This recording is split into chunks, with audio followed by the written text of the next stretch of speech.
guys, update lang sa aking tindahan na dati ay malaki at ngayon ay eto kalahati na lang. At ito ang kalahati ay binitawan ko na. Yan ay mamihan na lang. So eto guys, ang tindahan ko ngayon ayaw na ayaw ko mabitawan, no? Diba? Siyempre bawi-bawi lang. At yun nga, naibalag ko na yung mga ibang sa mga previous vlog ko, yung anong nangyari sa tindahan ko, kung bakit nagkaganito. So ayan, ito ngayon nakakabawi-bawi naman. Meron konting laman. At ayun nga, kalahati ng tindahan ko, ito na ang laman. Pinamihan ko ng laruan, mga toys. Pasensya na kayo maingay dito talaga. At yan dati pa rin, may ganyan.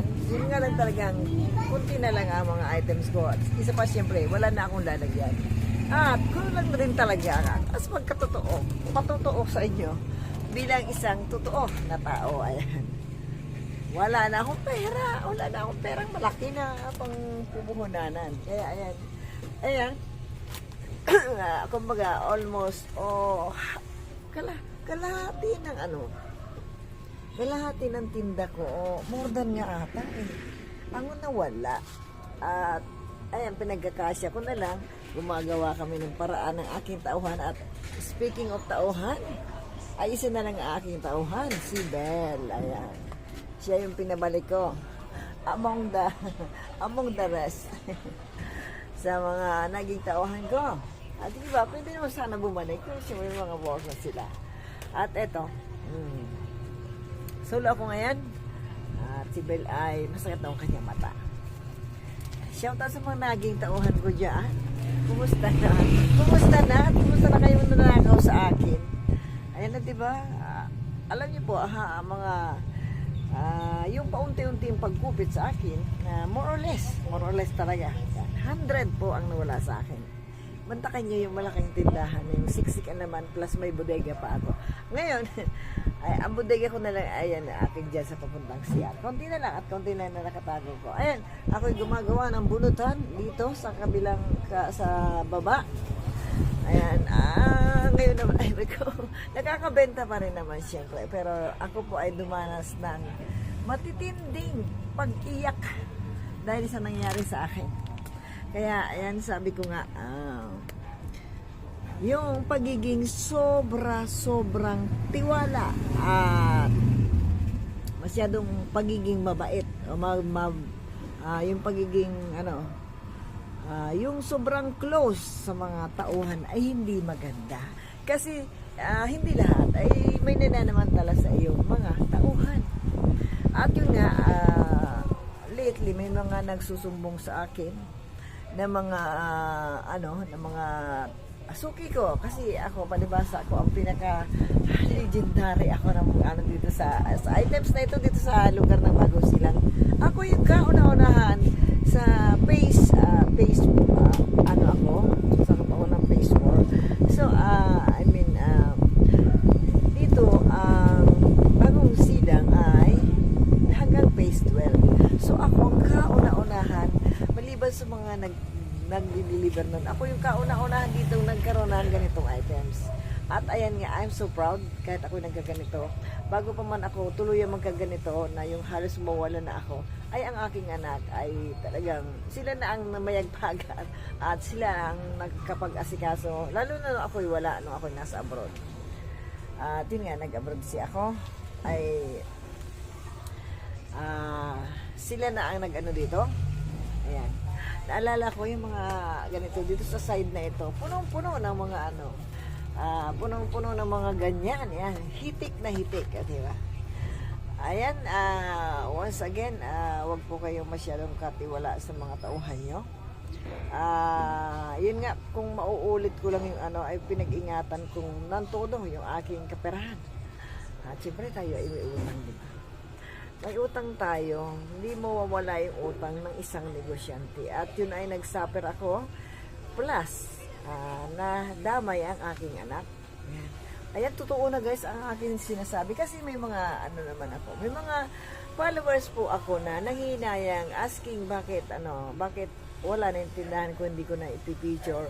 So, eto na nga po yung may mga naging suki din ako o hindi man suki. Yung iba ay followers ko na nakikita ko minsan ako sa Divisoria at minsan na picture ko na din yun. Na may suki ko siya, followers ko siya na may nakuha siyang ideya sa akin about sa mga diskarte sa pag-repack.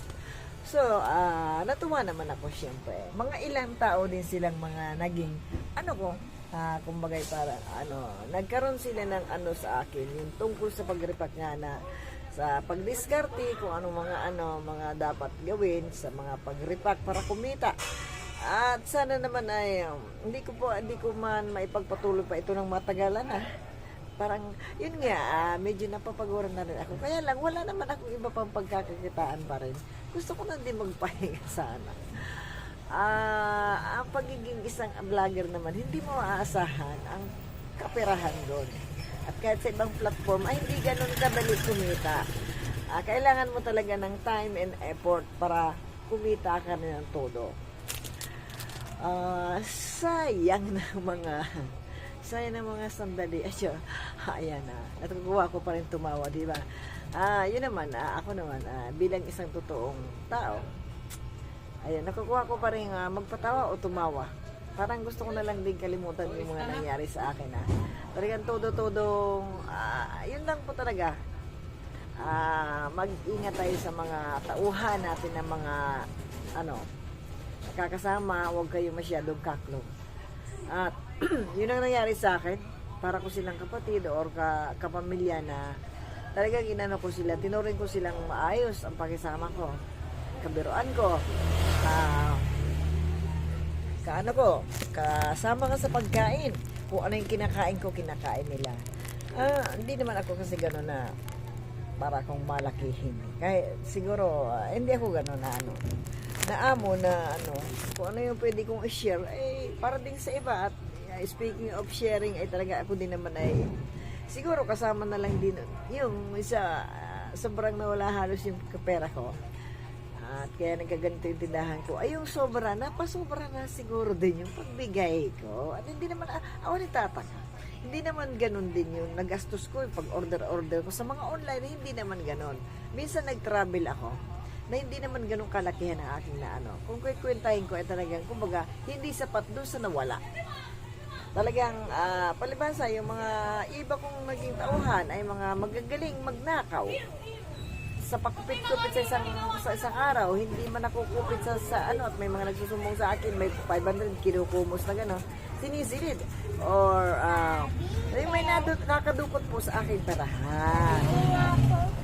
Sige, be, bili na dyan. Pili na lang dyan, be. At, dyan, be, sa mga, dyan. Pili na kayo dyan. Ayun, guys, eto na lang talaga yung tinda ko. Pero okay lang din naman sa akin. Ako naman hindi ako gusto ko pa yung malaki paulit na tindahan. Kasi inaano nga ng anak ko, gusto na niya akong pahintuin. Sabi niya, wala daw naman na akong binubuhay at ang dapat kong buhayin ay mas may pera pa sa akin. Ay ayaw ko rin kasi hindi pa rin sapat yung aking ipapalit. Na yun sana ko nga talaga, hindi ganun kadali. Ang kumita sa ibang platform na sa ibang platform na sa mga yung ginagawa ko. At lalo pat nagkaroon ako ng struggle sa cellphone. At kailangan ko pa rin bumili ng cellphone. Ayan. Grabe yung naging sabay-sabay o sunod-sunod. Ang dami. Ayan, inaano ko po sa inyo na sana ay patuloy kayo mag-subscribe sa akin. Para naman, 20 be. Para naman, may tuloy-tuloy pa rin akong kitain dito para makabawi-bawi naman si Lovely Lynn. Hindi pa ganoon kalaki ang kita dito, pero yan pa, wag naman po kayo sana, yan palambing naman ako dyan. Kahit hindi ko kayo subscribers at kayo ay napagawi sa na ito, ay lambing ko lang po na bukod sa pag-subscribe ay paki-play naman ng ating ads. Paki-play ng aking ads dyan. para naman magkaroon ako ng dollar na konti. Ayan, sige. Ay, hindi yan, be. 20 yan. Yung maliit lang. Yung mga bata. Hindi yan, be. Ayun, yan lang ang mga panlima. 20 ganito. O, 4 kuhain mo, saka 4 na guma, 4 na 4 na stick. Ayan, guys. Nakakamiss din yung Kaya bang siya. Ayan, guys. Pasensya na kayo. At may payo lang talaga ako sa mga negosyanteng katulad ko.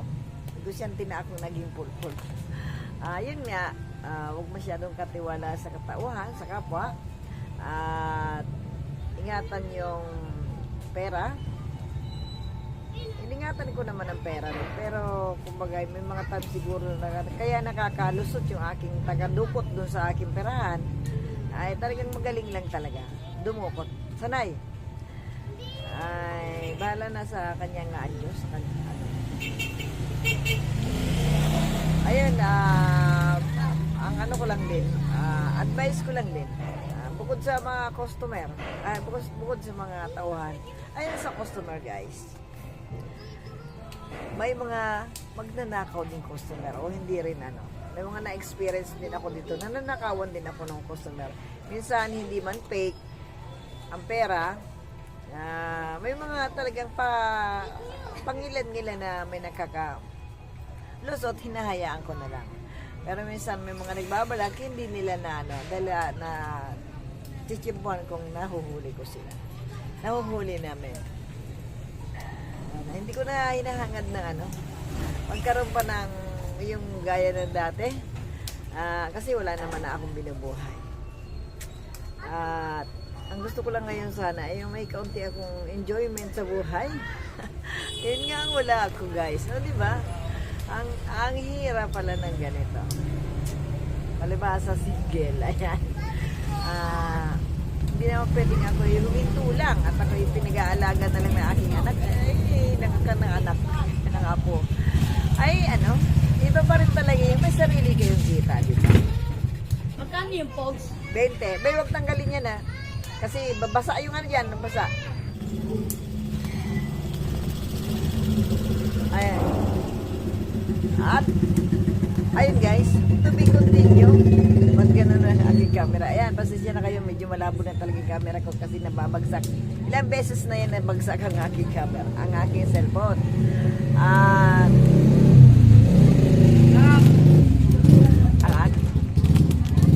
Sorry sa noise background ko. Nandito ako sa sa tindahan na sa tabing kalsada guys.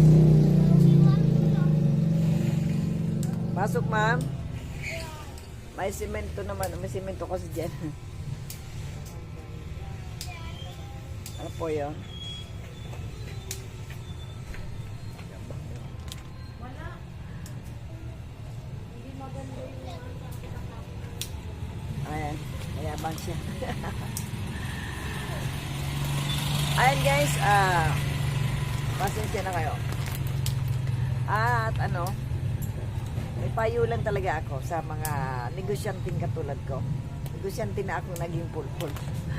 Yun nga, huwag masyadong katiwala sa katauhan, sa kapwa. At ingatan yung pera. Iningatan ko naman ang pera. Pero kumbaga may mga time siguro na kaya nakakalusot yung aking taga-dukot dun sa aking perahan. Ay talagang magaling lang talaga. Dumukot. Sanay. Ay bahala na sa kanyang Diyos. Sa kanyang Ayun, ang ko lang din, advice ko lang din, bukod sa mga customer, bukod sa mga tauhan, ayun sa customer guys, may mga magnanakaw din customer o hindi rin may mga na-experience din ako dito, nananakawan din ako ng customer. Minsan hindi man fake ang pera, may mga talagang pangilan-ngilan na may lusot, hinahayaan ko na lang. Pero minsan may mga nagbabalak, hindi nila dahil chichimpuan kung nahuhuli ko sila.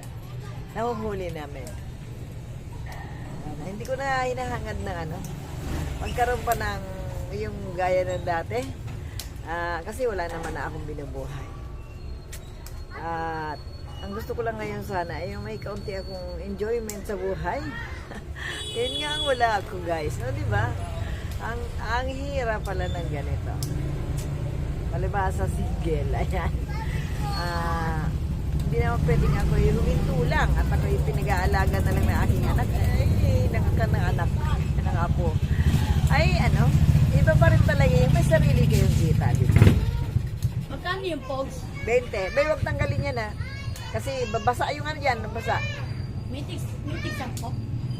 Wala na kukunti na. Sandali. So, ayan guys. Ano pa nga ba? Ayan, so ayan. Sana ay may natutunan kayo sa mga na-share ko sa inyo about sa pagiging isang negosyante na huwag masyadong kaluwagan. Huwag masyadong close sa tauhan. Ingatan talaga ang kaperahan.